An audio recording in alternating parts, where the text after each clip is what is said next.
የሚጠይቁት አንተን ሴትነትህን ነው ገባህ ያንተን ያለፍክበትን ህመም አይረዱ እሺ ምን ነበር እኔ ከስራ ፍላጎት የተነሳ ከጉጉት የተነሳ እሺ ምን ነበር ታዲያ ምናምን ስራውን ልሰጥኝ ነው ምናምን በየስጠይቅ አይ ነገ ኮረፍቴ ነውና ላግኝሽ ከሰዓት በኋላ ከ11 ሰዓት በኋላ ይላል ከ12 ሰዓት በኋላ ይላል ላግኝሽ ፈታ ብልሽ ነገ ወዲያ ስራ ተጀመሪያለሽ ይላል ምን ያክል ውስጥን እንደሚሰብር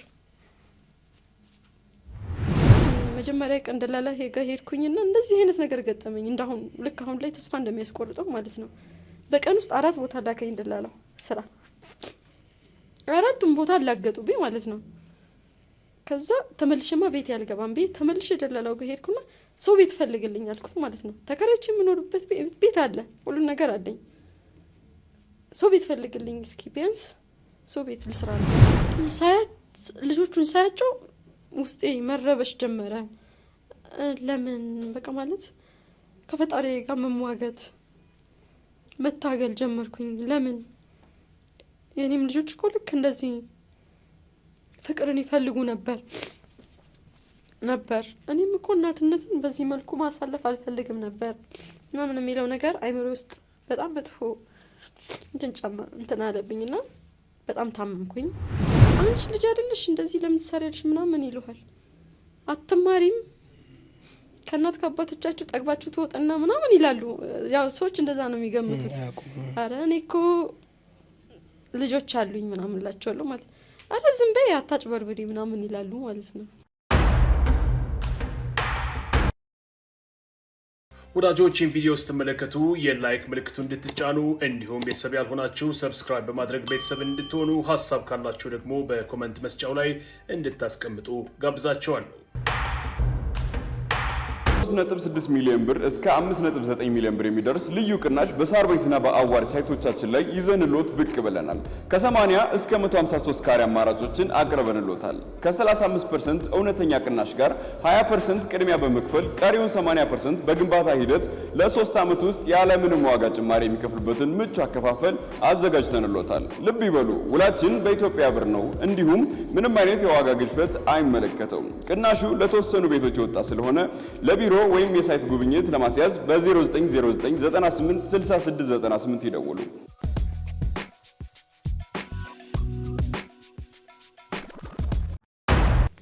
የሆነ ሰዓት አዲስ አበባ መጥቼ ነበር ከፍቶኝ አክስት አለችኝና ትልቁን ትቼው ትንሹን እንጂ አዲስ አበባ መጥቼ ነበር እና እዚህ እሷ ጋር ከመጥቼ ስመለስ የተነሰሱት ሌላ ታሪክ ነበራቸው እነሱ ሰው ጋር ሄደሽ ነው አክስቴ ጋር ነበርኩኝና በቃ በዛ ነገሮች ሲበዙ ቤተሰብ ጋር ብትሄድ እናት አባት ጋር ብትሄድ ችግርሽ ምንድነው ይላሉ ገባህ ያን ችግር ደግሞ ተናገርክ ማለት ነገሮች እየሰፉ ይሄዳሉ ኦሬዲ ያውቁት የለነሱ እናትሽ ያውቁታል ግን የቤተሰቡን ነገር አያውቁም እሱ ብቻ እንደሆነ ነው እንጂ ስቲል ሙሉ ቤተሰቡን እንደሚጠላኝ አያስቡ የሱን ፓርት ነው በአብዛኛው የሚያውቁት የነሱን ቃላት አለ አይደል እንዲመተላለፉን ነው እንጂ በጣም ሰይጣናዊ ባህሪ ያላቸው ብሎ አይታሰብም አላስቡትም እኔም ደግሞ ብናገር አልታመንም ለምን እሱ በጣም የማሳመን ችሎታ አለው ምክንያቱም እኔ ነው የሚናገረው እንጂ ሌላ ሰው አይናገርም አሁን የሆነን ሰው መንገድ ላይ ቢያገኘው በጣም ሩሩህ እንደሚመስል እንደሆነ ጥሩ ሰው እንደሆነ ምናምን ነው የሚያሳየው ቤት ውስጥ ግን ሌላ ሰው ነው ጭራሽ ፍጹም የማታውቀው ሰው ነው የሆነም ተለዋዋጭ አይነት ባህሪ ያለው ስለዚህ ማሳመንም ምንም ማለትም ስላልቻልኩኝ ቆይስቲ ምናምን ብዬ አክስቴ ጋር መጣሁኝ እዚህ መጥቼ ስመለስ በጣም ብዙ አስጠሊታ ቃላቶች መነጋገር ጀመር ለማለፍ ሞከርኩኝ አለፍኩት ብዬ ዝም አልኩኝ ተነጋገርንበት በቃ እንዴት እናትና አባት አለሽ ለምን እናትና አባትሽ ጋር ሄድሽም ነበር ጥያቄው እናትና አባቴ ጋር ቢሄድ የሚያውቁት የተወሰነ ነገር አለ ግን የቤተሰቦቹን ማለት እና እህቶቹ ወንድሞቹ እኔ ጋር ተጽዕኖ እንደሚያደርጉ ደግሞ የማያውቁትም ፓርት አለ ስለዚህ መናገር ማስረዳት ሊኖርብኝ ነው ከተናገርኩ ካስረዳው ደግሞ አንዴ ቆስለዋል ቤተሰብ በመጀመሪያው ልጅ በሁለተኛው ደግሞ መቶ ባለመውሰዱ። ስለዚህ እነዛን ቃላቶች ደግሞ የሚሰነዘረውን እየደረሰብኝ ያለውን ነገር ደግሞ ቢሰሙት መታገስ አይችሉም፣ ጣልቃ ሊገቡ ነው። እኔ አሁንም ህይወት አላበቃም ብዬ ነው ማምኑ። ምክንያቱም አሁንም ልጆቼን አብሬ ማሳደግን አምናለሁ፣ ለራሴ ሳይሆን ለነሱ መኖርን አምናለሁ። የመረጥኩትም እሱን ነው። ስለዚህ አክስቴ ጋር ከመጣው ምንም አትጠይቀኝም። እሷ ምን ሆነሽ ነው አትልም። ላይሽ መጣው ካልኳት ላያት መጣሁ። ከዛ ተመልሼ ሄድኩኝ። በስልክ አወራን፣ ተግባባን። በቃ ተዋለሁ ምናምን አለ። ተመልሼ ሄድኩኝ። ተመልሼ ሲሄድ በጣም ብዙ ነገር ነበረ የተጠነሰሰው። በቃ በጣም ማሰብ የሚከብድ ብዙ ነገር ነበርና መናገር ጀመሩ። እሷ መናገር ጀመረች። አንድ እህት አለችው፣ ከኔ በእድሜ ትልልቆች ናቸው። ግን ያው እንደ ትልቅ አያስቡም እና መናገር ጀመረች። ምናምን ስትናገር እንደዚህ እኮ አይደለም ይሄ ማስረዳት ጀመርኩኝ። አይ እንደዚህ እኮ አይደለም፣ እንደዚህ ተነጋግረን ነበር፣ በዚህ መንገድ ነው ብዬ ተነጋገርን። ከዛ መጥረጊያ እንደዚህ አንስታ አውልቃ መጣች ማለት ነው ልትመታኝ። ቁጭ ብሎ እያያት ነበር እንደዚህ ቤት ውስጥ። ከዛ የሆነ አንዳንዴ ከመገፋት የተነሳ የሚፈነቅል ንግግር አለ አይደል? በቃ ነው ያልኳት ማለት ነው። አውልቃ መጣች። መሀል ሜዳ ላይ ቆማለች። ወንድሙ እንደዚህ ወንበር ስቦ ቁጭ ብሏል። አንደኛው እህቱ እንዴት ተቀምጣለች። እኔ ፍራሽ ላይ ቁጭ ብዬ ለነሱ ቡና እያፈላሁ ነው። በቃ ሻይ በቃም አልኳት ማለት ነው። ቆመች፣ ቆምኩኝ። እኔ ልትመችኝ ነው አለች።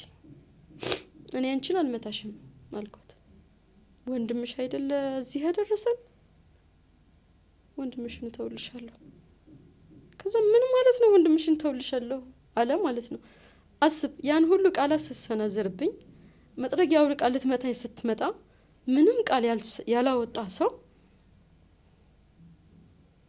ወንድምሽን ተውልሻለሁ ማለት ምን ማለት ነው ብሎ ለኔ ምላሽ ሲሰጠኝ ምድርና ሰማይ ነው ይዞረብኝ። በቃ ማለት ሁሉ ነገር ነው ግልብጥብጥ ብሎ እንትን ያለኝ። ምንም ማሰብ ሁሉ ነው ያቆምኩት። እሱን ብቻ ነው የሰማኸው አልኩት። የሚመጣውን ነገር ልቀበል ነው። ገባህ? ሲወጡ ምን እንደሚመጣ እኮ አውቃለሁ። የመጣው ነገር ይምጣ እቀበላለሁ። እሱን ብቻ ነው የሰማኸው እንዴ? በጣም ብዙ እኮ ተናገረች። በጣም ብዙ እኮ ተናገርክ። በጣም ብዙ እኮ ተናገርኩ። እኔም ዛሬማ የውስጤን ነው የምናገረው። ይበቃል ያልኩት ይበቃል አልኩት። በዚህ መሀል ላይ እነሱ ቁጭ ባሉበት ከፍ ዝቅ አደረገኝ ማለት ነው። በጣም ብዙ ክፉ ቃላቶችን ተናገረ። ያችንም ቀን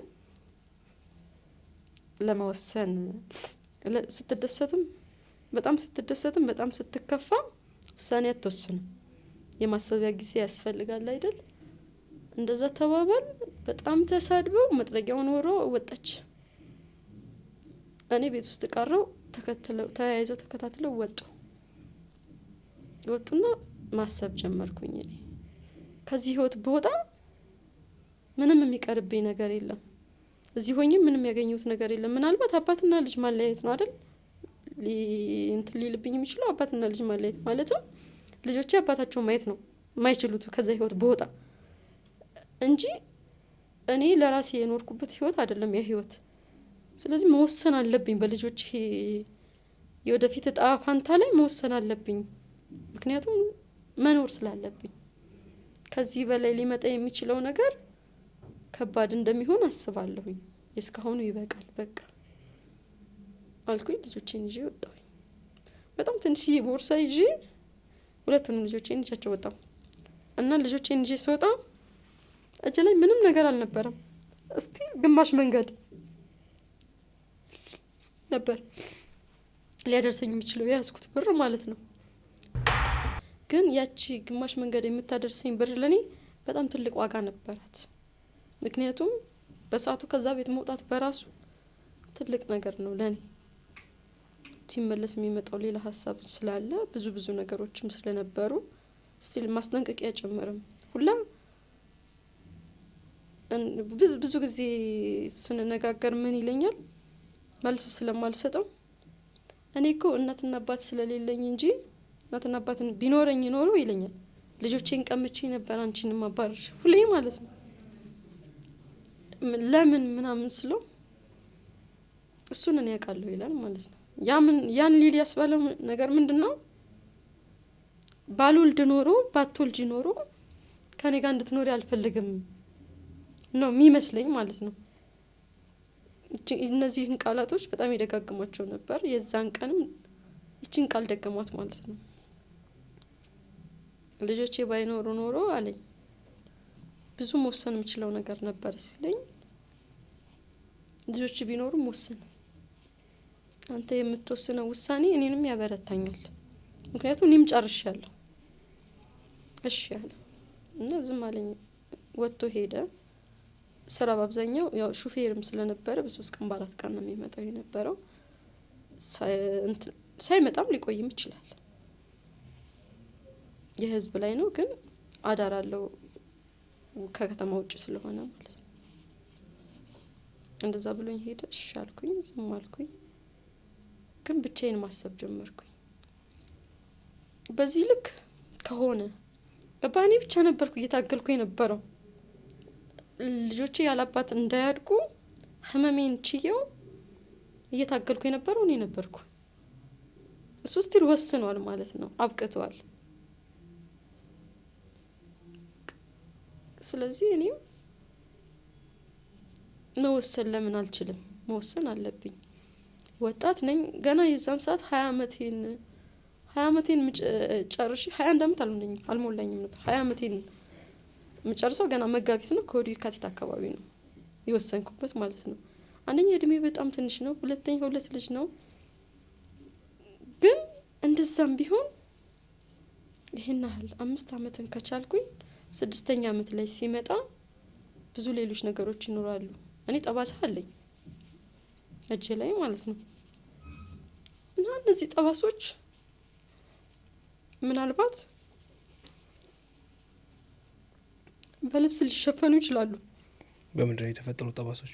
አይ አይደለም፣ የሆነ ሰዓት እንጨት እንደዚህ አንስቶን ትስልኝ ሙሉ ሰነጠቀ እዚህ አካባቢ ላይ ማለት ነውና ይሄኛው ትንሽ አለ አሁንም ይመስለኛል ካልፈዘዘ ማለት ነው። እንትን ብሎ ነበረ።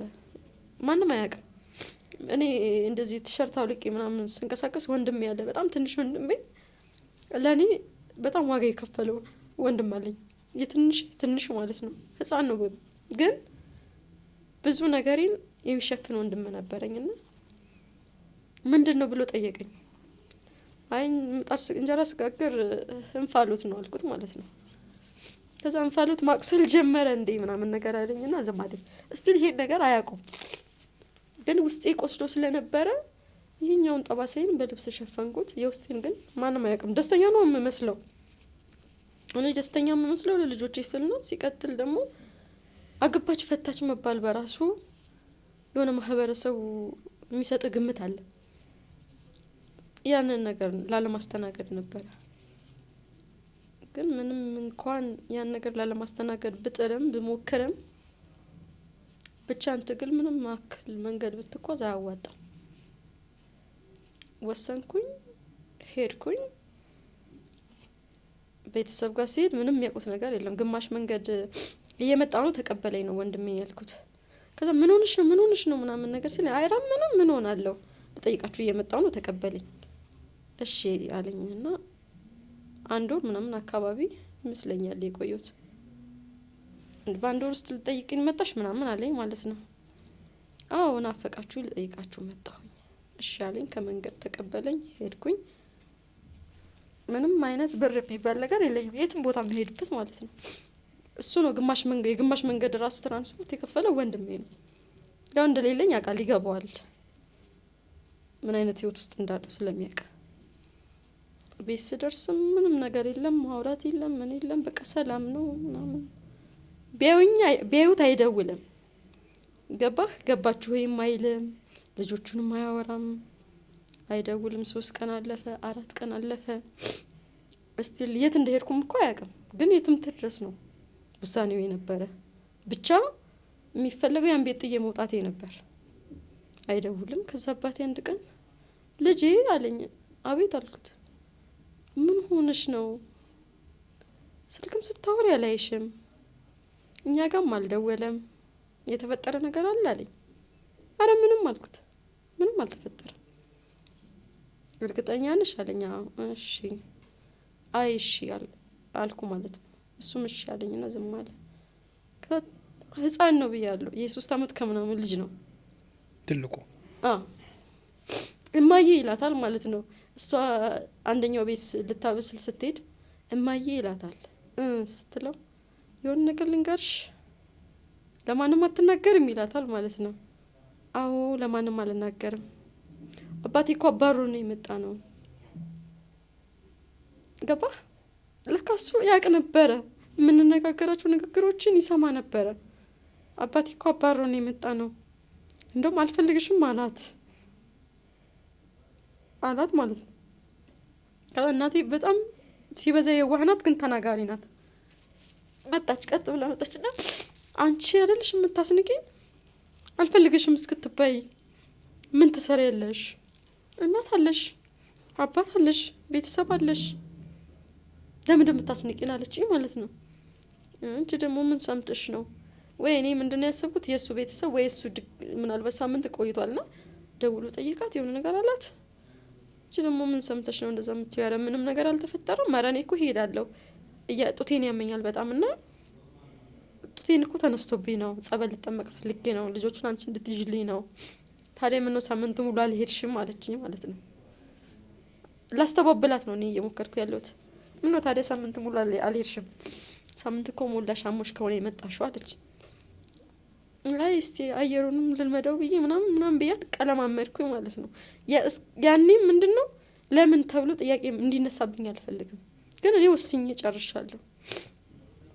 አይ ለማንኛውም አለችኝ፣ ሴት ልጅ ነሽ እወቂበት አለችኝና ዝም አለች። ከዛ አባቴ በዚህ መሀል ላይ በንግግራችን እየሰማን ነበር። ከውጪ ቆሙ። መጣና ልጄ አለንሽ ብዙ ነገር አይተሻል፣ ግን ካሳለፍሽው የወደፊትሽ አይበልጥም እና የሚጠቅምሽን ነገር አንቺ ወስኚ። መስራት ትችያለሽ፣ መማር ትችያለሽ፣ ማንም ሰው የደረሰበት ቦታ መድረስ ትችያለሽ። እኔ በጣም ጎበዝ ተማሪ ነበርኩኝ። እሱን እስካገባሁበት ሰዓት የምሸለም ልጅ ነበርኩኝ። ሁሉ ነገር ያበላሸ ነው አንቺም እኛም ነን። ስለዚህ ትምህርትሽንም አቋረጥሽ፣ እኛም ያልሆነ ትዳር ውስጥ ገባሽ፣ ተዳርሽ። ግን ከዚህ በኋላም ይደርሳል፣ አልረፈደም። በራስሽ መቆም ትችያለሽ እና ነገሽን መጥፎ አድርገሽ አታስቢው። ልጆቹ ከሆነ አንቺ እንዳደግሽው ያድጋሉ፣ ለራስሽ ግን ወቂበት፣ አምልጪ አለኝ። ከዛ ባትለኝም እኮ እኔ ወስኛለሁ፣ ማምለጥ እፈልጋለሁ፣ ግን አልኩት መክሰስ አልፈልግም። ገባህ? ፍርድ ቤት ላይ አሁን ከእሱ ጋር መቆም በራሱ ምን ያክል ህመም እንደሆነ አውቃለሁ። መክሰስ አልፈልግም። ልጠይቀው የምችለው ቋሚ የሆነ ነገር የለም። ምናልባት የቤት እቃ ምናምን ወይ አንዳንድ ነገር ነው ልጠይቀው የምችለው እንጂ ምንም ልጠይቀው አልችልም። የውርስ መሬት ምናምን አለ፣ ግን ስቲል ስለሱም ለሱም አልጠቀመውም። ለልጆቼም ባለውበት ሰዓት አልጠቀምም። ልጆቼን ይዤ ወጥቼ ደግሞ ከሱ ተካፍዬ ይጠቅማቸዋል ብዬ አላምንም። እያለው ያልጠቀመኝ ንብረት ወጥቼ ሊጠቅመኝ አይችልም። መክሰስ መውቀስ አልፈልግም፣ ግን ወስኛለሁ አልኩት። እሺ በቃ ተባለ። እመጣለሁ አለ። ቤተሰብ ይዞ መጣ ምናምን። ስቲል እኔ ሙሉ ለሙሉ እኔ ጥፋተኛ ተደረኩኝ። አብዛኛውን ነገር አንዴ ቆስለዋል፣ ድጋሜ ደግሞ ላቆስላቸው አልፈልግም። ክፋቱን ያውቃሉ፣ ሁሉ ነገር ያውቃሉ፣ ግን ችለውታል። ለማን? ለኔ ሲሉ። ድጋሜ ደግሞ እኔ የነገሮችን ብጨምር ሌላ ታሪክ ነው የሚበላሸው። ነገ ደግሞ ለልጆቼ ምናልባት አሁን አጋጣሚ ሊሰሙኝ ይችላሉና ያልሰሙት ብዙ ነገር ነበረ እስካሁን ከተናገርኩት ውስጥ ራሱ የማያውቁት ማለት ነው። ቢሰሙ ይቆስላሉ ብዬ ስላሰብኩ ያልነገርኳቸው እኔ ብቻዬን የቻልኩት ማለት ነው። ብዙ ነገር አለ ቢያቁም ከላይ እንጂ ያው ውስጡን ሙሉ ለሙሉ አያውቁም። ደስተኛ እንዳሉ ይገባቸዋል፣ ግን ፈልጋው እየኖረች ነው ማለት በቃ መወሰን ስትችል ተወስናለች የሚለው ሀሳብ ነበረ። ልጆቹ እኛ ጋር ይሆናሉ፣ አንቺ ራስሽን ማምለጥ ትችያለሽ፣ ከማንም በላይ መሆን ትችያለሽ፣ ነገሽን ለልጆችሽ ብለሽ አታበላሽ። እኛን ይዛቸዋለን፣ ማዘርን ይዛቸዋለሁ። አይከብዱኝም። አይደለም 2 ልጅ አይደለም ሌሎችም ቢኖሩ አይከብዱኝም። አንቺ ግን ለራስሽ ራስሽን አበርትተሽ አጠንከረሽ ለራስሽ ኑሪ። እሺ አልኩኝ። በቃ ወስኛለሁ። መጣ እሱም ጭራሽ እኔን ሙሉ ለሙሉ ጥፋተኛ ማድረግ የፈለገው።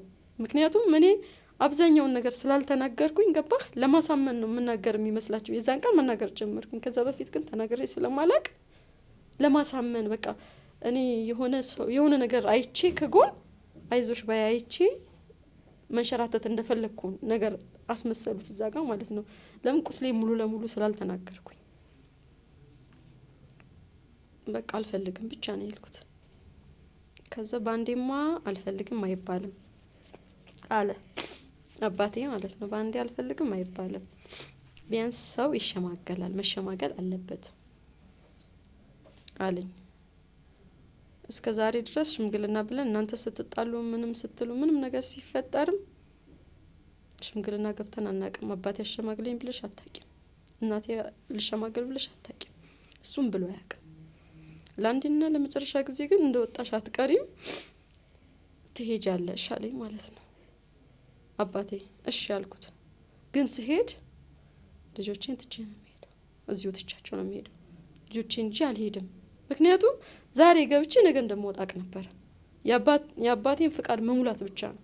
ለአንድ ጊዜ እኔ ሽማግሌ ተሰብስቦ መጥቶ ቁጭ ብዬ ስለ ዳርኩሽ ከሽማግሌ በላይ አትሆኝም፣ ከሽማግሌ በላይ አልሆንም፣ ለአንዴ ትገቢያለሽ አለ። እሺ እገባለሁ ግን አልኩት ዳግመኛ ፊቴን ወደዚህ ቤት አልመልስም። እሺ ካልከኝ እሄዳለሁ፣ እገባለሁ ግን ዳግመኛ ፊቴን አልመልስም። ምናልባት ፊቴን አልመልስም እንኳን የምልህ በህይወት ከቆየሁ ነው አልኩት ማለት ነው። እንዴ አለ እስከዚህ ደርሰሻል እንዴ አለኝ። ይህን ያክል ውስጥሽ በደል አለ እንዴ አለኝ። አዎ። አይ እንግዲያው ውሳኔዋን አከብራለሁ፣ ሂጂም አትሂጂም አለ ራሷ ትወስናለች። ከዛ እሱም ተነስቶ እሺ ካልገባች አለ ተነስቶ ተመለሰ ወደ ቤቱ። እኔ እዛ ቀረው 1 ሳምንት ምናምን አካባቢ ትንሹ እየተደበቁት ምናምን ቀን እየዋልኩኝ ይጠባ ነበር ጡት ምናምን ቀን እየተደበቁት እየዋልኩኝ ማታ ላይ እኔ 3 ሰዓት 4 ሰዓት ድረስ ትርፍ ቤት አለ እዛ ቆየ ነበረ። ማደር ይችላል አይችልም የሚለውን ለማረጋገጥ ማለት ነው። ሲደክሞ ምናምን ይተኛል ከእናቴ ጋር። ከዛ ሳየው ከኔ በላይ ልጆች ጠንካራ ናቸው ማለት እድሜያቸው ህፃን ነው፣ ግን በቃ ፈጣሪ ሲሰራቸው ጠንካራ አድርጎ ነው የሰራቸው። ሳያየኝ ውሎ አደረ አንድ ቀን ማለት ነው። የሆነ ቀን ሳያየኝ ዋለ፣ ግን ማደር አልቻለም፣ ረበሸ። 2ኛ ቀንም በትንሹ እንደዛው። 3ኛ ቀን ግን ሳያየኝ ዋለ። ጎረቤት ምናምን ሄጃ መሸውኝ። ከዛ መጣሁኝ ሌላ ቤት ውስጥ ቁጭ አልኩኝ እስከሚተኛ ሰዓት ድረስ ሳልገባ ቀረሁ። ተኛ ማለት ነው። አረጋግጥኩኝ ልጄ ምንም አይሆንም፣ ከዚህ በኋላ የራሴ የሆነ እናትነት ስሜት ስላለ ማለት ነው። ከዚህ ወደ የራሴን ህይወት ጎዳና መርጬ ነጋቸውን ማስተካከል አለብኝ፣ ነገዬን ማስተካከል አለብኝ። ግን ልጄ ምንም አይሆንም። ለካ እስከዛሬም እኔ ነኝ መቁረጥ ያልቻልኩት እንጂ እግዚአብሔር ከፈቀደ የማይሆን ነገር የለም። የእግዚአብሔር ፍቃድ ስለሆነ አይደል አልኩኝ። ተነሳሁኝ፣ ሻንጣዬን ይዤ አዲስ አበባ መጣሁኝ አክስቴ ጋር። ትዳሩ እዛ ቆመ፣ በቃ ቆመ። እሱም አባቴም በቃ በህይወት አታገኘኝም የሚለውን ቃል ሳወጣ ልጄ እዚህ ከደረሰች የሆነ የምትናገረው የማትፈልገው ዳግመኛ ማሰብ የማትችለው ቁስል ቢኖርባት ነው። በሷ ውሳኔ እኔ ጣልቃ አልገባም አለ። አክስቴ ጋር መጣሁኝ። እሷ ጋርም ህይወት ቀላል አልነበረ፣ በጣም ከባድ ነበረ። እሷ ጋር መጥቼ አንደኛ ያልዳነ ቁስል ነው የያዝኩትና እሷ ጋር መጥቼ የእሷ ልጆች መያዝ ምናምን ጀመርኩኝ። ተከፍለውኝ ማለት ነው። እውነት ለመናገር ለወቅሳት አልፈልግም፣ ላመሰግናት ነው የሚገባው በትንሹም ቢሆን። ብዙ ቁስል ቢኖርም፣ ብዙ ቃላቶች ቢኖሩም፣ ብዙ ህመሞች ቢኖሩም ግን ቢያንስ መቆም እንድችል ግን አድርጋኛለች እና ባለውለታዬ ናት በዚህ አጋጣሚ ማለት ነው። መጨረሻ ላይ ምንም እንኳን ብታስከፋኝም ተንበርክኬ ይቅርታ ብያት ነው የወጣሁት። ያንን ያልኩት ከዛሬ ከትላንትና ይልቅ ዛሬ ከዛሬ ደግሞ ነገ ስለሚያሳስበኝ ምንም ነገር ብታደርግ ልክ ናት። ልጆቿም አሉ ያው ብዙ ነገር አለ። በአንድ በኩል በጣም ጥሩነቷ እሷ ምንድነው እስቲል ከምትሰጠኝ ለኔ የምትሰጠኝም ብር አትሰጠኝም ነበር። የሚያስፈልገኝን ነገር በጠቅላላ ታሟላልኝ ነበር። እንደ ሰውኛ ቃላቶቿ ቢከብዱም ከልጆቿ የሚወጡ ቃላቶች ቢያስቀይሙ ግን ጀግና እንደሆን ግን አድርጋኛለች። ተወሰነ ጊዜ በወራት ነው የሰራሁት። ሰራውኝ እንደማልችለው አሰብኩኝ።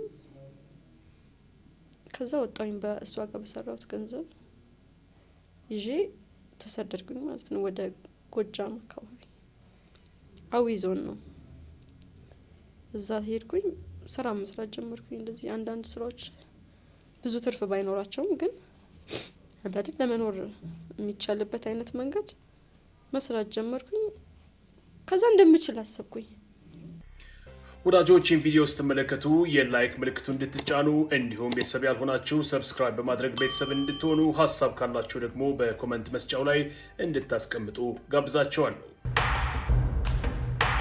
3.6 ሚሊዮን ብር እስከ 5.9 ሚሊዮን ብር የሚደርስ ልዩ ቅናሽ በሳርቤትና በአዋሪ ሳይቶቻችን ላይ ይዘንሎት ብቅ ብለናል።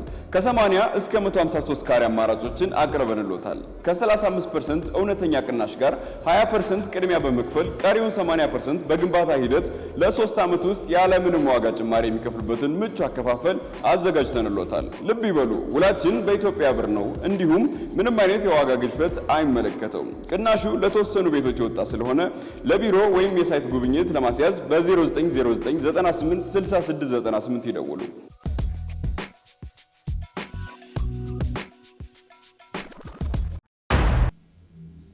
ተሳካልኝ። በጣም እውነት ለመናገር በጣም ተሳክቶልኝ ነበረ። ንግድ ጀመርሽ? ንግድ ጀመርኩኝ። ንግድ ስጀምር ብሩ በቂ ብር ኖሮ ምናምን አይደለም። በትንሽ ብር እላካለሁ ሁላ ወይ የሆነ እቃ ይዤ ሄጄ ከዚህ በላይ ሽጩ እባላለሁ ማለት ነው። እና እኔ የዛን ሰዓት በጣም ደግሞ ልጅም ስለነበርኩ ማንም ሰው አያምነኝም። ከዛ አንቺ ልጅ አይደለሽ እንደዚህ ለምን ትሰሪያለሽ ምናምን ይሉሃል። አትማሪም ከእናት ከአባቶቻችሁ ጠግባችሁ ትወጣና ምናምን ይላሉ። ያው ሰዎች እንደዛ ነው የሚገምቱት። አረ እኔ እኮ ልጆች አሉኝ ምናምን እላቸዋለሁ ማለት አረ ዝም በይ አታጭበርብሪ ምናምን ይላሉ ማለት ነው። አይ እኔ እውነቴ ነው፣ ልጆች አሉኝ። ለልጆቼ መኖር ስላለብኝ ለራሴ መኖር ስላለብኝ የወጣሁበት ህይወት የገባሁበትም ህይወት የወጣሁበትም ህይወት በጣም አስፈሪ ስለነበረ ያን ነገር ሌሎች ሰዎች ላይም ሌላም ድጋሜም ስህተት መስራት ስለማልፈልግ በራሴ መቆም ስለምፈልግ ነው መስራት እፈልጋለሁ። አሰሩኝ ምናምን ስላቸው የሚግባ እንዲህ የሚረዱም ደግሞ ሰዎች አሉ። ጎበዝ በርቺ ትችያለሽ የሚልህም አለ። ደግሞ በአንዳንድ በተቃራኒው ለምን ትሰሪያለሽም አትስሪ ምናምን የሚልህም አለ። በቃ አለ አይደል ብዙ አይነት ሂደት አለው። ህይወት የተለያየ ገጽታ አይደል ያለው አለው። ወንዶች ናቸው። በተለይ በጣም ትላልቅ የሚባሉ በእድሜያቸው በጣም ትልቅ የሆኑ በስማቸው በጣም ትልቅ የሆነ ግን ተግባራቸው በጣም ያነሱ ሰዎች አሉ። እና እነሱ ምንም አይመስሉኝም። የዛን ሰዓት ታርጌቴ ምንድነው በሁለት እግሬ ቆሜ ልጆቼን እንዴት ማሳደግ አለብኝ። ቢያንስ እኔ ጋር ይዣቸው አላሳድጋቸውም፣ እሱን አውቃለሁ። ለምን አልችልም። ግን ገጠር ነው መልሽ እየወሰድኳቸው እያደጉ ያሉት አይደል። መልበስ አለባቸው፣ ደህና ነገር መልበስ አለባቸው፣ የሚያስፈልጋቸው ነገር ማድረግ አለብኝ ምናምን ብዬ ነው የማስበውና በቃ ገንዘብ ማግኘት ነው የምፈልገው። የማገኛትን ገንዘብ ደግሞ በጣም ነው ዋጋ የምሰጣት። እኔ ቀኑ ሙሉ ሳልበላ ልውል እችላለሁ። ለእኔ አሁን ጾምም ሆነ ጾምም አልሆነ የዛን ሰዓት አንድ ነው። ሳልበላዊ ማታ ላይ ብቻ በልቼ ማድረበት ቀን አለ። ለምን በቂ ነገር እንደሌለኝ ስለማስብ ስደትም ስለሆነ የሄድኩት እዛ አካባቢ ማቀውም ሰው ስለሌለ ቤተሰብም ስለሌለ ብታመምስ አገር መግቢያም እኮ ይከብዳል። ማን ነው ድረስልኝ የምለው ብዬ ሳስብ ማንም የለም። ያንን ስለማስብ ምንም ነገር አላወጣም። እስቲል እኔ እንደዚህ ጓደኞች የሰራ ሰዎች አሉ አይደለ ምን ይላሉ ሰላም እኮ የሻይ እንኳን አትከፍልም ይላሉ ማለት ነው። ለኔ የሻይ የሚሏት ብር ዋጋ አላት። በዛ ልክ ሰራ ነበር። በጣም ስኬታማ ነበርኩኝ። እኔ እስከ ቅርብ ጊዜ አሁን በዚህ አመት በዛኝ ባለፈው አመት መጨረሻና መጀመሪያ አሁን ይሄ አመት መጀመሪያ አካባቢ ነው የኔ ውድቀት ምናምን የጀመረው ፈተናዎች የሚበዙት እንጂ እዛ ትንሽ ጊዜ ሰራሁኝ ተመለስኩኝ ወደ አዲስ አበባ። በጣም ሰራ ነበር።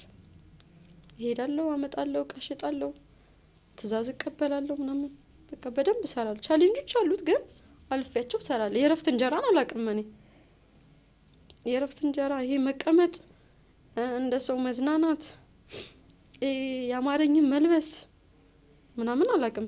እኔ አንድ ታክሲ በእግሬ ሄጄ ሁለተኛው ታክሲ ላይ ነው ከፍዬ የሚሄደው። ምክንያቱም የአንዱ ታክሲ ቤቴ ስለሚያስገባኝ ማለት ነው። ሁለት ታክሲ ከማወጣው በአንዱ ታክሲ በእግሬ ሄጄ አንደኛውን ደርሶ መልስ ይችለኛል። ያንን ነበር ማስብ የነበረውና ኖሮኝም እንደኖረኝ እንዳለኝ ሆኜ አላቅም። አሁን እኮ አግኝቻለሁ የራሴን ህይወት መኖር አለብኝ ምናምን ብዬ አስቤ አላቅም። እንደዛ እንዳላስብ የሚያደርገኝ ምንድነው ስም ብቻ ነው ያለው አባትነቱ። በዚህ መሀል ከዛ በኋላ ተገናኝታችሁ አታውቁም? አግኝቼው አላቅም። በዛ መሀል 3 አመት ምናምን እሱ ልጆቹንም አግኝቶ አቅም 3 አመት አልፎ 4ኛ አመት ላይ ነው እሱንም በጣም ታሞ ነበርና ልጆች ላይ ልመጣ ነው ልጆች ማየት ፈልጋለሁ ሲልና ማየት ትችላለህ ተባለ። ማየት ጀመረ። ደውሎልኝም አያውቅም። የሆነ ሰዓት ይደውልና በጣም የሚያስጠላ አስቀያሚ ንግግሮች ይናገር ነበረ። ከዛ ስልኬን አውጥቼ ጣልኩት። እንደሄድኩኝ ጎጃም እንደሄድኩኝ ማለት ነው አውጥቼ ጣልኩት። ከዛ በኋላ አድራሻዬን ከቤት ከማንም ማግኘት አይችልም። አላገኘውም። ከኔ ጋር ምንም አይነት ነገር አልነበረው። ማየትም የፈለገው ያው ስለታመመ ይመስለኛል። እኔ ሳስበው ሲታመም ያው ሞታለሁ ብሎ ፈርቶም ሊሆን ይችላል። አንዳንዴ በስጋ መሞት የሚባል አለ፣ በነፍስ መሞት የሚባል አለ። ግን እሱ ያው ሞታለሁ ብሎ ስላሰበ ልጆቼ ማየት እፈልጋለሁ ሲል ቤተሰብ አልከለከለም። ማየት ትችላለህ ተባለ። ፋሲካ አካባቢ ነበር። ሄዶ አያቸው አመት ማለት ነው። ፋሲካ ጾም ሳይገባ ነው ማየት እፈልጋለሁ አለ። ሄዶ አያቸው ጾሙ ሳይገባ። ታሞ ነበረ እውነት ለመናገር በጣምም ታሞ ነበረ። ከቤት እንደውም የሚገርመውና የሚያስደንቀው ነገር ከ4 አመት በኋላ አግኝቶት ስንቅ ሳይቀር ነው አዘጋጅ ጸበል ነው የሚሄደው ሲላቸው ስንቅ አዘጋጅተው ነው የላኩት። ያንቺ ቤተሰቦች? የኔ ቤተሰብ አመቱ ገና አሁን ፋሲካ ማለት ነው። ከቤት ስንቅ አዘጋጅተው ላኩት። ለምን ያን እንደሚያደርጉ ታውቃለህ? ምንም ቢሆን መሀላችሁ ልጆች አሉ። ጥላቻ ቢኖርም ግን መልካምነት ደግሞ መቅደም አለበት። እናቴን እንደዛ ነው ልጅ ስንቅ አዘጋጅቼለት ምናምን ስትለኝ ይሻላልሽ ምናምን አልኳትና እኔ ዝም ብዬ ሳኩኝ ማለት አው ልጄ እንዴ ከመጥፎነት መልካምነት እኮ ይቀርማል። መልካምነት ጥሩ ነው። እሱ ተዋቸው እሱ ሸሻቸው እንጂ ልጆቹንም እኛ ተዋቸው አላልነው። እሱም ልጃችን ነው አንቺም ልጃችን ነሽ። ምንም እንኳን አለመግባባት ቢኖርም ብትለያዩ የናንተ መለያየት የናንተ ነው። ያንን ሊሉ የቻሉበት ነገር ምንድነው? አብዛኛውን ጉዳቴን ስላልተናገርኩ ነው። አብዛኛውን ጉዳቴን ግን የሚገርመው ነገር እሱ ከዚያ አመታት በኋላ ቤት ሲሄድ እሱ ነው ባንደበቱ የተናገረው። እያንዳንዱን ስህተቱ በጣም ብዙ ሊነገሩ የማይችሉ ነገሮች አሉ አይደል ሰው ላይ። እነዛን ሁሉ ስህተቶች ለእናቴ ነግረዋታል ቁጭ አድርገው። በድያለሁ። አሁን ሲሄድ ልክ ታሞ ሲሄድ ሰዓት እሷ ስንቅ ምናምን አዘጋጅታለት እኔ ስንቅ አዘጋጅቼለት ሄዳለሁ ምናምን ስትለው እኔ እኮ ባገኛት እንደዚህ አስቤን በቃ ብዙ በጣም መጥፎ ነገሮች እንደዚህ ነበር ግን እኔ ምንም ያልኩት የለማ። እኔ ደውሎ የሆነ ሰዓት ምን አለኝ? ሙሉ ቤተሰብሽን ጨርሳቸዋለሁ አለኝ። አስብ የኔን እናትና አባት ከኔ ያልፈው የሱ ልጆች በያዙ ሙሉ ቤተሰብሽን ጨርሳለሁ። አሁን ይሄ ምንድነው መሰለ መኖር እንደምችል ሲያቅ ማለት ነው። ከአዲስ አበባ ወጥቼ እዛ ባለሁበት ሰዓት ይሰማል ኢንፎርሜሽን። እዛ አካባቢ ላይ አሉት ያው ጓደኞች ምናምን አሉት አይደለ? ልጆቹ ምንም እንኳን ገጠር ቢያድጉም እንደ ገጠር ልጅ አይደለም። ሁሉ ነገር በምችለው አድርጌ ነው ያሳደግኩት። ምንም አይጸጽተኝም ወደ ኋላ ተመልሼ ልጆች ያደረኩት ነገር ነገም ነገ ወዲያም ስለማደርገው ያን ነገር ሲያዩ ውስጡን ቆጭቶታል መኖሬ ማለት ነው። መጀመሪያ ሰዓት እኮ ምንም አልመሰለውም። የተደረሰች ምናምን ሲባል ምንም ላይ አልነበርኩም አይደለም ምንም አልመሰለውም። ግን ልክ እኔ ኖሬ ልጆቼ ማኖር እንደምችል ሲያቅ እንደገና አናደደው ማለት ነው። ለምን አልሞተችም ወይ ይሁን አላቅም ወይስ ደግሞ ለምን ብቻ አላቅም። ምን ልረዳው የማልችለው የሆነ ነገር አለ እና ሙሉ ቤተሰብሽንም ጨርሰው ህፃን እህት አለችኝ በጣም የልጆቼ ኩያ ማለት ይቻላል 13 አመት ሊሆናት ነው እና ከሷና አለኝ ከወንድምሽ በስተቀር የኔ ተከታይ ወንድም አለኝና ከሱ በስተቀር አለኝ ሙሉ ቤተሰብሽን አሳጣሽ ነበር። ግን አለኝ እንደዛ የማላደርገው ልጆቼን ወስጄ የማስቀምጥበት እናትና አባት ስለሌለኝ ነው አለኝ። ምንም አላልኩትም። ትችላለህ፣ እቺ ምድር ፍትሃዊ አይደለችም፣ አንተ አቅም አለህ፣ ትችላለህ፣ አድርገውና አሳየኝ። እኔም ተስፋ ቆረጥኩ። ገባህ? ለምን በህይወት ኖረች? ለምን ቢያንስ እሱ ቢያቅ ኖሮ ሳልከሰው ሳልወቅሰው ይሄን አድርግ ሳንለው ሳንፈልገው ሳናስፈልገው የቀረ ነው። አባትነት ግዴታ አይደለም። አባትነት ፈልገህ የምታደርገው ነገር ነው። እሱ እኔነቴን ካልፈለገ የእነሱንም ልጅነት ካልፈለገ መብቱ ነው። ከፈለገ ግን እኔን ማግኘት አይችልም። ራሴ ላይ ወስኛለሁ። ልጆቼን ግን ማግኘት ይችላል። ልጆቹ ናቸው። ያንን ነገር ማድረጋችን ደግሞ መልሶ እንደገና እናደደው ማለት ነው። ሙሉ ቤተሰብሽን ነው ማሳጣሽ የነበረ አለኝ። ትችላለህ አድርገውና ሞከረኝ። ግን አልኩት ከኔ ጋር ብዙ አትፋለም፣ እኔ የማምነው አምላክ እንጂ ጉልበት የለኝም አልኩት እና ዘጋውበት።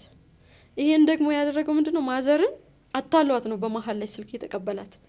ይቅርታ መጠየቅ እፈልጋለሁ ምናምን የለም ቢያንስ እኔና እሱ አብረን ባንኖርም እሱ አብራኝ ባትሆንም ግን ይቅርታ መጠየቅ እፈልጋለሁ የሆነ ልጆቼን ሳይተጸጽቻለሁ ምናምን ብሏት ይሄን ዛቻለኝ ማለት ነው። ከዛ እኔ ሪከርድ አድርጌው ዝም ብዬ አስቀመጥኩት እና ድጋሜ ስሰማው ለራሴ ማስጣለኝ። ከዛ አጠፋሁት። ይሄን ቃል ለኔ የተናገረው እኔ የተናገርኩ መስሎት ልክ በጣም ሲታመም ልጆቹ ማየት ሲፈልግ ሲሄድ የተናገርኩ መስሎታል። እኔ ምንም ያልኳቸው የለም። ሲጀመር ልጆቼ መሀል ላይ ስላሉ ልጆቼ ለሱም ጥላቻ እንዲኖራቸው አልፈልግም፣ ለኔ ብቻ ፍቅር እንዲኖራቸው አልፈልግም። መወሰን የሚችሉበት እድሜ ላይ ሲደርሱ የሚሻለው እነሱ ይመጣሉ ለነሱ። እስከዛው ግን ለኔም ጥላቻ ለኔ የበለጠ ፍቅር እንዲኖራቸው አልፈልግም። ለሱ ምንም አይነት ጥላቻ እንዲኖራቸው ስለማልፈልግ ለቤተሰብ ምንም አልናገርም። ለምን ቤተሰብ እኔ ለእናቴ ልጅ እንደሆን ካውቃለሁ። ስለሱ መጥፎ ነገር ስናገር ሊያልፋት ይችላል። እናትነት ባህሪ ያለ የሆነ ነገር ሲኖር ልጆቼ ጋር የሚመጣውን ነገር አውቃለሁ። ገና ያልሰለጠነ ከተማ ውስጥ አይደለም እንደ ኖርማል ነው ብሎ የሚረዳ ቤተሰብ አይደሉም። የሆነ ነገራቸው በድሮ አመለካከት ነው ያለው። አሁን በሁለታችሁ መካከል ያለው የተቋጨው ትዳር በህጋዊ ነው? በቃ ኖርማሊ ተፋተናል በሚል በቃ እኔ አታስፈልገኝም በሚለው ነው። አታስፈልገኝም አልኩት። እሱም እንደዛው። እሱም እኮ አይፈልግም ከኔ ጋር መኖርን ሳይሆን የሚፈልገው ምን መሰለ መኖሬ ነው የሚያናድደው። እልህ ነው መኖሬ ያናድደዋል። በቃ ለምንድን ነው ብዬ ሳስብ አላውቅም። በቃ መኖሬ ይቆጨዋል በጣም። ከዛ ከሄድሽ በኋላ ለስራ ሄድሽ በኋላ ለስራ ሄጄ ከስራሽ ነው ያቆምሽው ወይስ ስራውን? እዛ ኪሳራ ነበረው። ከዛ ተመልሼ እዚህ ጋር አዲስ አበባ መጣሁኝ።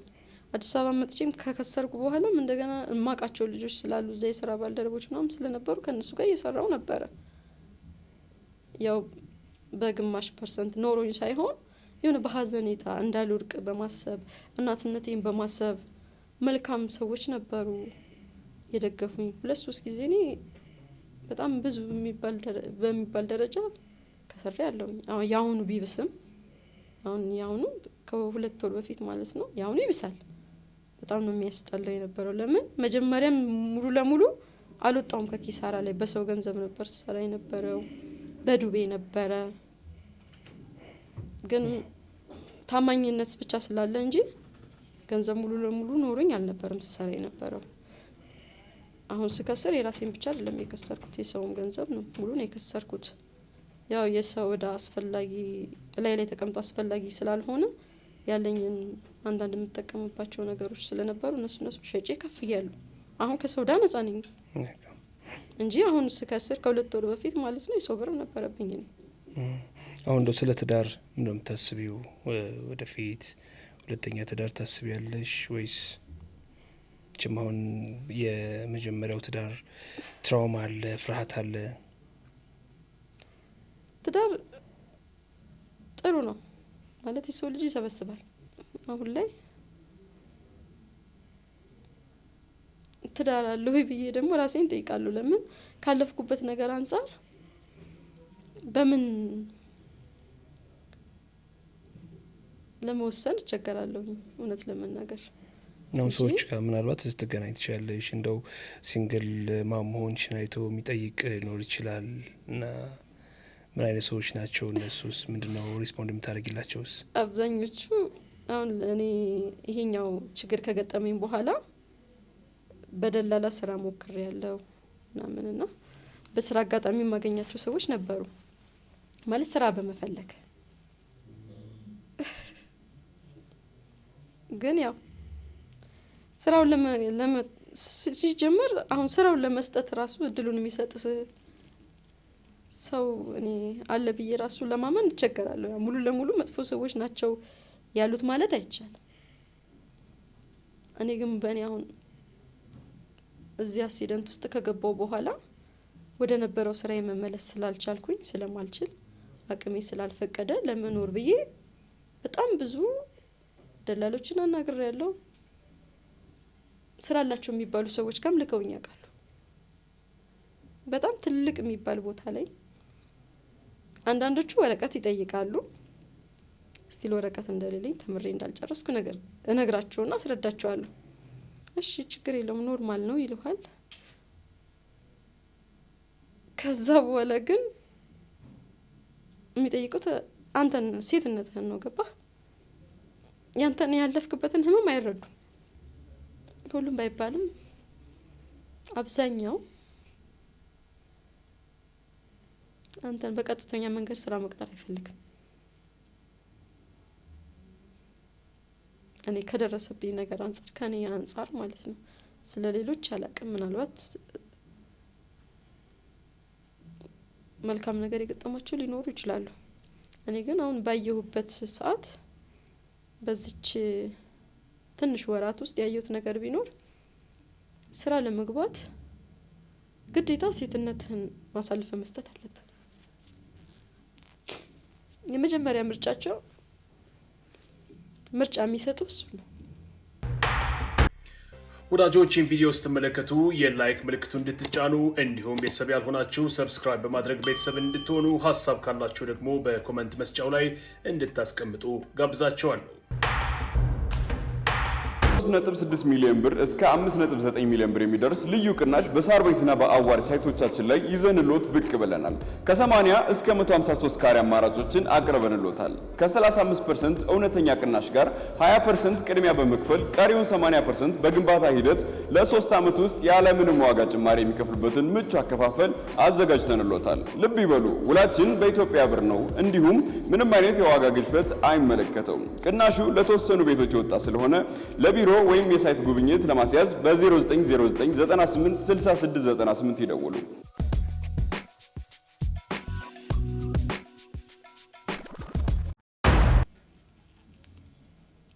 አንተ ስራውን መስራት እኔም በጣም ብዙ የሚባሉ ለምን ስም መጥቀስ ስለማልፈልግ እንጂ ስቲል ምናልባት አጋጣሚ ካዩኝ ሊሸማቀቁ ይገባል ብዬ አስባለሁ። ሊያፍሩ ይገባል በሚሰሩት ስራ በሚያደርጉት ነገር። ምን ያክል በሴት ልጅ ህይወት እንደሚጫወቱ ምን ያክል እንደሚቀልዱ። እኔ እዛ ቦታ ላይ ያቆመኝ ችግር ነው። ያን ችግር ደግሞ መወጣት የምፈልገው ሰርቼ በጉልበቴ ነው። ግን እድሉ አለ ወይ ካልከኝ የለም። እኔ ባየሁት የለም። ህይወትሽን ምን ላይ ነው ያለው? በቃ ስራ መፈለግ ላይ ነበርኩኝ። አሁን ግን ወር አካባቢ ስራ መፈለግም አቆምኩኝ። በዚህ ምክንያት ምክንያቱም የሚሄድበት ቦታ ላይ እስቲል እኔ እንዳሳዝናቸው እድሉን እንዲፈጥሩልኝ ስራውን ለማግኘት ብዬ ትክክለኛ ማንነቴን ይዤ ነው የምቀርበው። እኔ ልጆች አሉኝ ምናምንና መስራት ስላለብኝ መስራት እፈልጋለሁኝ ስራ አለ ተብዬ ነው ምናምን ስላቸው የሚሰጡት ምላሽ በጣም ነው የሚያስጠላው። ልጅ አለኝ ስላልሽ ማንም የሚያዝንልሽ የለም በቃ ምናምን ይላሉ። ከዛ እሺ ካላዘናችሁ በቃ ካልሆነ እሺ ችግር የለውም ብዬ ምናምን እወጣለሁኝ። ወጥቼ ቤቴም ላልደርስ ሁሉ እችላለሁ። ይደወልና በቃ እኔ ደግሞ ምሰፍ የምለው ስራውን ላገኝ ነው። ይደውላሉ ይሄን ቀን ረፍቴ ነው ምናምን ይላሉ። እሺ ምን ነበር እኔ ከስራ ፍላጎት የተነሳ ከጉጉት የተነሳ እሺ ምን ነበር ታዲያ ምናምን ስራውን ልሰጡኝ ነው ምናምን በይ ስጠይቅ አይ ነገ እኮ ረፍቴ ነውና ላግኝሽ ከሰዓት በኋላ ከ11 ሰዓት በኋላ ይላል፣ ከ12 ሰዓት በኋላ ይላል። ላግኝሽ ፈታ ብልሽ ነገ ወዲያ ስራ ትጀምሪያለሽ ይላል። ምን ያክል ውስጥን እንደሚሰብር ምን ያክል እንደሚከብድ እውነት በጣም ከአጣሁት ነገር በላይ በጣም የሰበረኝ ነገር አሁን ላይ እሱ ነው።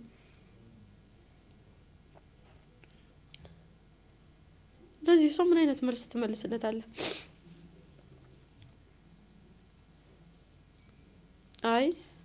አያስፈልግም ይቅርብኝ ስትል በዛም አይበቃም። አንቺ ከሰው የተለየሽ ነሽ እንዴ ይላል።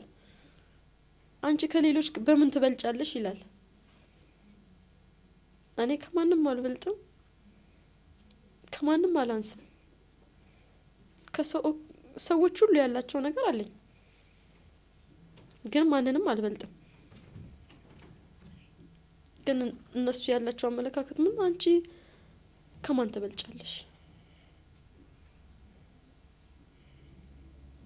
በጣም ነው የሚያማው። አንቺ ማነሽ? እኔ ማንም ላልሆን እችላለሁ፣ ከማንም ላልበልጥ እችላለሁ፣ ግን ከማንም አላንስም። ግን ሰውኛ ባህሪን ያጣው ሰው ግን አይደለም።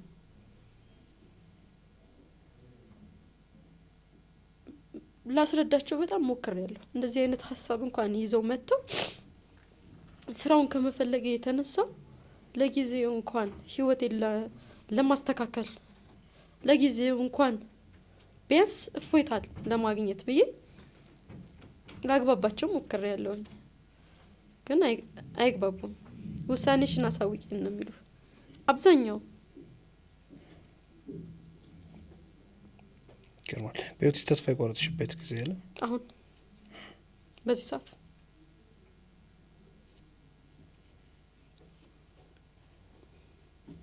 ስራ በማጣት ነው? አዎ ስራ በማጣት እና ሰዎች የሚናገሩት ቃላት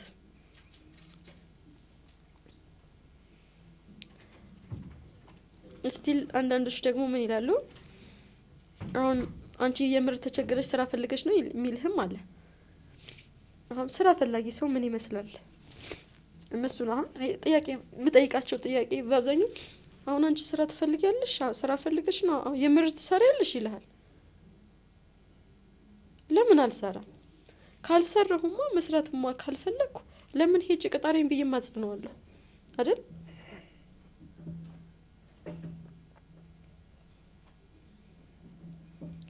እኔ መስራት እፈልጋለሁ፣ ህይወቴን ማስተካከል እፈልጋለሁ፣ ለጊዜውም ቢሆን ማረፍ እፈልጋለሁ።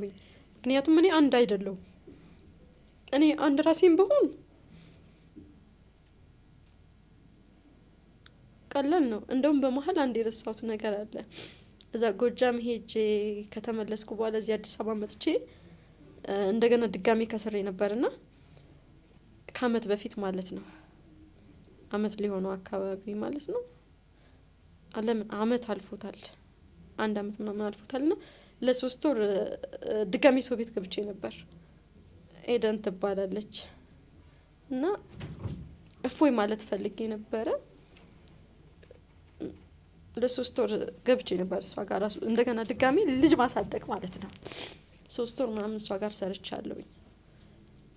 እኔ አይምሮዬ ያለ ስራ ማረፍ አይችልም። ገንዘብ ባገኝበትም ባላገኝበትም በመስራት አምናለሁ። ከሰራሁኝ ቢያንስ ሰላማዊ ነኝ። ተዛብቶብኝ ነበረ የዛን ሰዓትም እንደዚህ ቃ መሀል ላይ ተወስዶ ምናምን ነበር። በጣም ያስጠላ ኪሳራ ነበረው ምናምን ነገርና ለመረጋጋት ብዬ አሰብኩኝ። አልቻልኩም። ተከራይቼው የነበረውን ቤት ዘግቼው ለ3 ወር እሷ ጋር በዚህ አጋጣሚ በጣም ነው ማመሰግናት።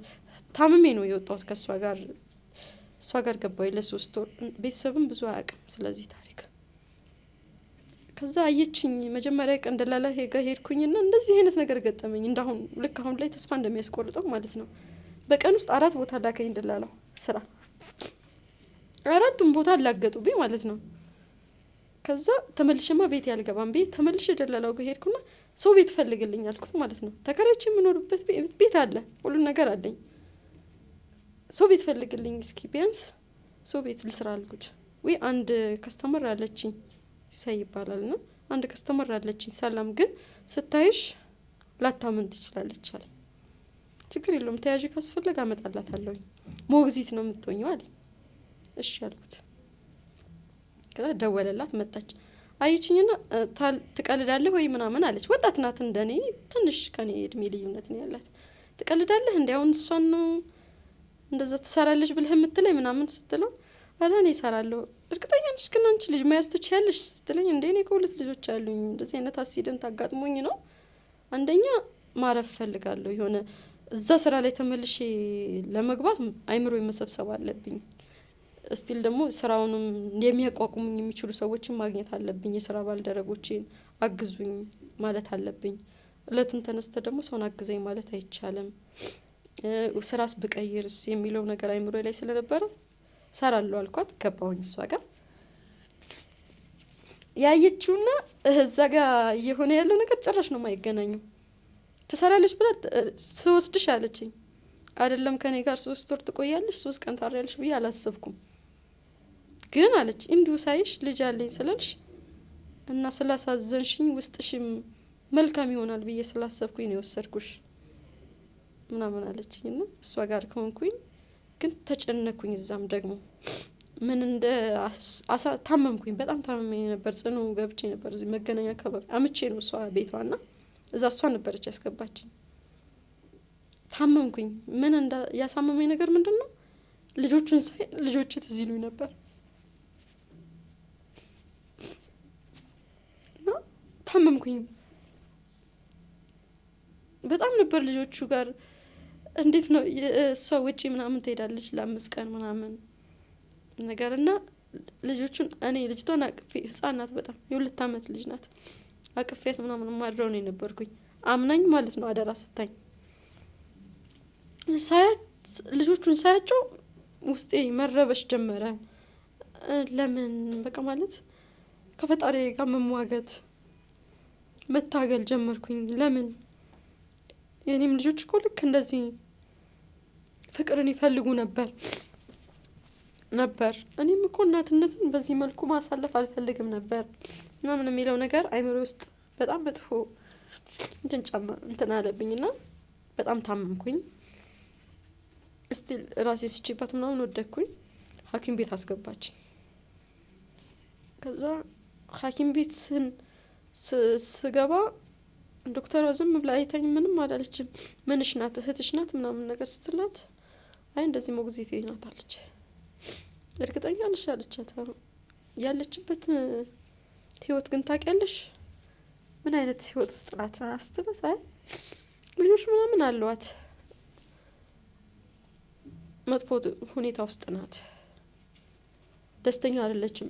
ገባህ? እኔ አሁን ልጆች ህፃናት ስለሚይዝ አንዷ በተለይ በጣም ህፃን ነበረች ነው በጣም ነው የምትወደኝ። እስቲል እስካሁን ድረስ ስልኬ ውስጥ ፎቶዋ ሁሉ አለ። በጣም ነው የምትወደኝ። እኔም በጣም ነው የምወዳቸው። የሆነ ስፍስፍ ምናምን ምል የነበረውና እሷ ደስተኛ እንደሆንኩ ነው የምትረዳው። እኔ ግን እዛ ጋር ያስመሰልኩ ነበር።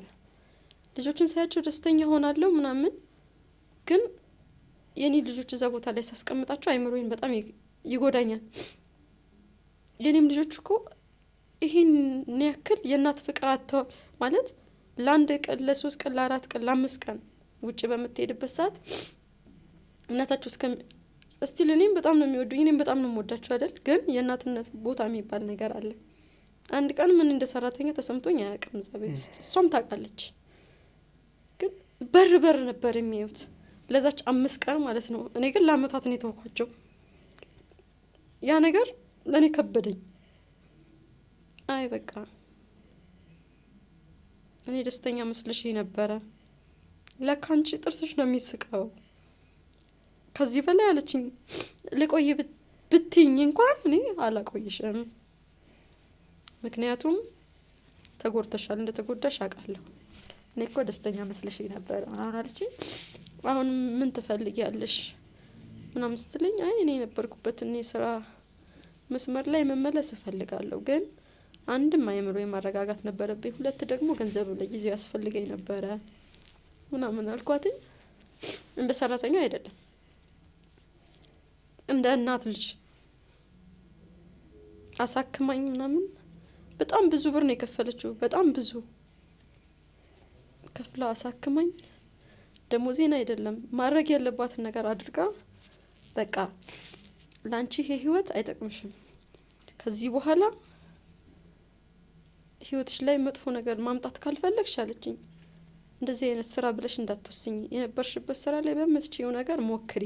እኔ ማረፍን ፈልጌ ነው መሀል ላይ ማለት ተደጋገመብኝ እንደዚህ ኪሳራውና ቆይ እስቲ በሚለው ነው እዛው ስራሽ ላይ ተመለሺ ቢያንስ በጣም ቢዚ ስለምትሆኚ ነገሮችን መርሳት ትችያለሽ። እዚህ ግን ቁጭ ያው ልጅ መያዝ ቁጭታ ነው ቁጭ ብለሽ ስለሆነ ነገር ታሰላስያለሽ ልጆቹንም ስታይ ተረብሻለሽ። እኔ ደግሞ በህይወቴ ላይ ማንም ሰው ሲያዝን ስለማልችል እዛኛው ስራ ውስጥ የምትገቢበት መስመር አመቻቻለች። ማድረግ ያለባትን ነገር አግዛኛለች። ተለያየ ከርማታ ሰሊና በጣም ያው የጥንካሬሽን የሄድሽበት የህይወት መንገድ በጣም በርካቶችን ያስተምራል ብለን ተስፋ እናደርጋለን። በዚህ ያናበቃውም ለዛሬ ግን ተመልካቾቻችን እስካሁን ድረስ አብራችሁን ስለነበራችሁ ከልብ እናመሰግናለን። ሰፊ ነው የሰላም ታሪክ እንቀጥለዋለን። አብራችሁን ስለነበራችሁ ከልብ እናመሰግናለን።